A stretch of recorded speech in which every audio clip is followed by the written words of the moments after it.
লাইফটাকে জটিল বানাবেন না। অল্প কয়েকদিনের দুনিয়া এমনি কেটে যাবে, এটা ওই দিকে যেন না ঠকি, ওইটা খেয়াল রাখবে। ওইখানে ঠকলে সব শেষ, আমও শেষ, সালাও শেষ। ওইখানে যেন ঠকে না যায়, এটা খেয়াল রাখতে হবে। তাহলে প্রথম ফ্যাক্টর হচ্ছে সুখী সমৃদ্ধ জীবনের will make our life simple.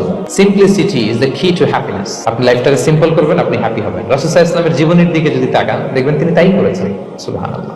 সহিহ মুসলিমের একটা হাদিস শোনাই আপনাদেরকে। আম্মা জান আয়েশা রাদিয়াল্লাহু তাআলা আনহা বর্ণনা করেন, তিনি বলেন, একদিন সকালবেলা রাসূল সাল্লাল্লাহু আলাইহি ওয়াসাল্লাম আমার বাসায় আসেন। ফজর নামাজ পড়ে এসে বলতেছে, আয়েশা ফজর নামাজ পড়ে আসছি, ব্রেকফাস্ট করার মতো কিছু আছে ঘরে? ইয়া রাসূলুল্লাহ, কিছু নেই। নাই? ঠিক আছে, I'm fasting, যাও রোজা রাখলাম, রোজা নিয়ত করলাম। কত ইজি গোয়িং, কত সিম্পল বানিয়েছেন লাইফটা। আচ্ছা, আমরা হলে কি করতাম? একটু মিলাই নিজের সাথে। সাধারণত আমরা যেটা করতাম, আমরা অনেকে রেগে যেতাম। প্রিয় ভাইরা, ঘরে কিছু নাই মানে তুমি আগে জানাবা না আমাকে? হ্যাঁ, গত রাতে বললে তো কিছু নিয়ে আসতে পারতাম। সাধারণত এইভাবেই তো রিয়েক্ট করি আমরা, আগে জানাবা না কেন, আগে বলো না, রেগে যেতাম। অথবা বলতাম, আচ্ছা ঠিক আছে, এখন যে একটা কিছু ব্যবস্থা করি, দেখি কিছু পাওয়া যায় কি। এরকম অনেক ওয়ে খুঁজতাম। কিন্তু রাসূল সাল্লাল্লাহু আলাইহি ওয়াসাল্লাম এই কোনো অপশন না নিয়ে বললেন, ওকে, there is no food for breakfast, I'm gonna fast fa inni sa'im। ঠিক আছে, খাবার যখন নাই আমি রোজাই রেখে দিলাম। সুবহানাল্লাহ।